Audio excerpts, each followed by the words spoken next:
Hey everyone, welcome back to CryptoCache. Thank you so much for joining me here. I hope you're having a fantastic day. One more look here again at Solana for the weekend, kind of see what's going on. It is up 1% on the day, but you got to recognize Bitcoin's also doing something very similar. These charts look very much the same. However, Solana is not responding half as well as Bitcoin. It's like half X of Bitcoin and basically 2X of the downside. So you got to recognize Solana is in some ways inversely paired and stuck under this resistance range. We're going to talk about that, and we're also going to discuss some liquidation levels and just quickly see where we're at there. So congrats to our community members for some awesome profits here recently. Just want to say thank you again for the awesome feedback. It was a nice week for us here. We took some profits there from SUI, good 51% in 3 days. Bitcoin short at 46%, and then what was it? I think we also had, there we go, an Ethereum long and a near protocol long. Okay, so good week. We played both directions, and at this point, we do have a Bitcoin short open, considering closing it, depending on where the daily candlestick closes here today. But generally speaking, we're still below a lot of resistance for Bitcoin. I don't think we have enough volume to get through that. So that's just my personal opinion, and that does kind of reflect here on Solana, because if Bitcoin's going to pull back, hypothetically Solana should as well. So again, careful just buying the dip on Solana. I get it. It's like it's a normal thing to do because of how well it normally recovers, but it is not recovering very well if you look at these charts and you compare them together. Okay, so just some friendly advice. And quickly to heads up here, these little X's on the charts are areas of confirmation that I'm going to be looking for. They change consistently, so just know if you wake up tomorrow and we're there, it doesn't mean you just jump in blindly, but these are areas I'm considering. What I mean by that is we got this resistance range, a local resistance at 144. If we break through that and perform a somewhat of a consolidation period there, that's when you want to consider getting in for a long, because you would have broken a resistance and retested it as a support. Inverse applies here as well. The price ends up working its way down. This is mostly just grabbing a good entry at the lower area of support, which is based on this point of control. That's what this whole green area is. So just to give you guys some heads up, that's what those mean. If you ever see X's on my playout charts over on Twitter, Telegram, or Discord, it's basically just things that I'm looking for, areas of confirmation. Okay, it's never an exact science, it always changes, but that's just a little heads up there. So let's quickly look at Solana. Back in data here and recognize that there is some liquidation to the upside, about $250,000 at 142, and then of course 143 are roughly the same. So this is not a lot of liquidation, considering if you look at the lower range here. Again, this is what happens when liquidation occurs. You see massive liquidation levels. We can see 1, 2, 3, somewhere in the range of $3 billion below the price action. So what do you think is more motivating for a whale? Do you think they're more motivated to destroy $3 billion in liquidation, or do you think they're more motivated to destroy $500 million in liquidation? I don't know, it makes more sense for the price to continue lower in that regard. Again, that's not exactly the way that price action works. You don't see liquidation occur just because it's there, but it happens more often than not because whales will push the price action to that level, and they do it as a greedy thing, not to there's no profit in there for them to do that. What's profitable for them is to remove all potential opposition, because once the price goes that level and no one else has an open position anymore, they can move the price wherever the hell they want it to. Okay, and that's where they can control the market and essentially just buy the dip, let the rest of us buy it, and can keep going up, and then they sell again. It's a very, very malicious thing, but it's very present in trading. Okay, so it used to bother me. Now I just kind of like it because I know exactly, fairly close to what the plan is moving forward. So hypothetically, just keep in mind a lot of liquidation down the 130 range. And let me clarify. Yeah, 136 is that level. Okay, so it's not too far away from the price action right now. So again, do you short to that level? In short, the answer is yes, but probably not. Let's explain. So first of all, we're under 50 on the RSI. We have been for a while. Until we break above that, I'm not convinced we're back on track. We're going to be a long ways away from being back on track because the closest moving average is right around 150. So to me, when I see this confirming factor at 145, that would be a very premature consideration.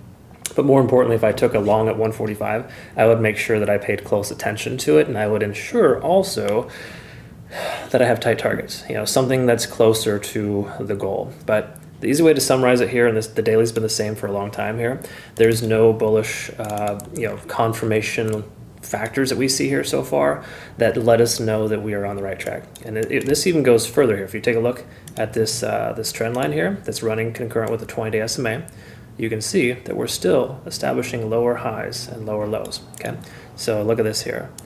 Boop, boop, and boop there. So we've reattempted to break this descending trend multiple times and haven't yet. Okay, now again, once it breaks, that doesn't mean you just take a long instantly, right? But it does imply that you're gonna have a little bit better luck if you are on the right side of those tracks, okay? So step number 1, get above the 20-day SMA. Step number 2, get above the 50, which is up here above this more recent resistance level. Furthermore, if we look at RSI, we want to be over 50 as well, because if you look here, generally speaking, ever since we've been under 50, the price has been going down, okay? It's a pretty firm correlation, right? Price going down under 50. So one could summarize that being above 50 on the RSI is bullish, right? Now, it's not a guarantee. There's a lot of other factors, but I think at this point here, we want to start with at least being over 50 before we consider a long. Okay, and again, if we're up at 144 or higher, we will naturally be above 50 on the RSI. Last thing too as well to note, and this is a false positive here, we're seeing a MACD convergence. A lot of folks will put a lot of weight into that. While I do like the 4-hour MACD convergence, if there's other confirming factors or dissimilar factors that we're seeing right now, there is no reason to consider a long position based on that one metric. Okay, it's a very, very, very false positive scenario in a bearish trend. Okay, so try not to fall into that little trap there. Last but not least, we look at the hourly. Ichimoku cloud is also going to confirm here that we're below the cloud. And this is interesting because Bitcoin has been above the cloud for about 24 hours now, which is generally construed as a bullish or a shift in momentum type of sign. And we see here the lagging span is free and clear. That's a slight consolation, but the conversion line being above the baseline, those are positive. However, we're still underneath the cloud. So again, we want to at the very least wait for the price action to be at 142 or higher sometime today, and we want to have that level be above. Want it to be above that level for no less than 4 hours. I'm a firm believer in waiting for confirmation, specifically on the hourly time frame. And if you do take a trade to the upside, for example, and you're below the cloud, a lot of times the price will rake back down, and you'll get kind of destroyed by that. And what I mean here is just say hypothetically, in hindsight, say you traded this first breakout of being above the actual upper lead on the cloud, you would have been in serious remorse because the price went continuously down. What you want to wait for is confirmation when the price stays above, and that's when you take the trade. Then the price is more likely to go up. Again, there's just a series of moving averages. It's not exact either, but it is still a good barometer of what's going on. So I guess the easy way to understand this in the bumper sticker here is that Solana is not looking good right now, and it's just not the way it's not a good coin to trade to the upside. Do I recommend you taking a short right now? Not exactly, too, because we're kind of in this transition, even though we are mostly confirming bearish. If Bitcoin does break out a little bit, we might see a slight pump from Solana, and that could destroy a lot of high leverage shorts too. So I think the key here is that you use low leverage, low position size, because all of these results I just shared with you here, these are all 5x leverage trades on my altcoins. So SUI, for example, that's a 5x leverage trade. We got 51% off of that.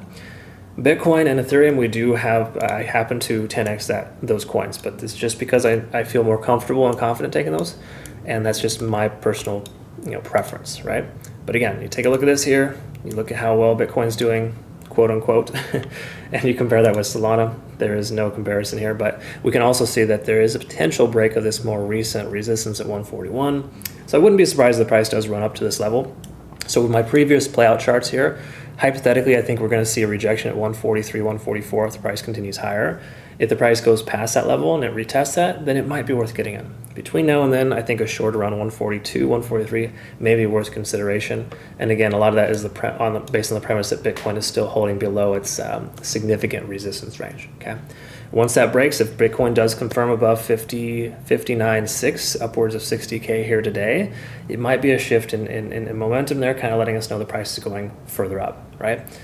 A lot of little things kind of change, but you got to recognize weekends are really, really weird. Don't trade weekends. It's just not recommended because there's so much volatility based on how low the volume is. So I don't really trust it right now. Either way, I hope you can and had learned something here today, and obviously you want to become a better trader. Join us over at CryptoCache.tech or jump on over to our Discord. We've obviously got a free group there as well, but it's been a great experience. I thank you all so much for being an awesome part of my life. Thank you too as well for liking the video and commenting below if you get a chance. We'll see you in the next one. Thanks again for your time. We'll see you. Take care.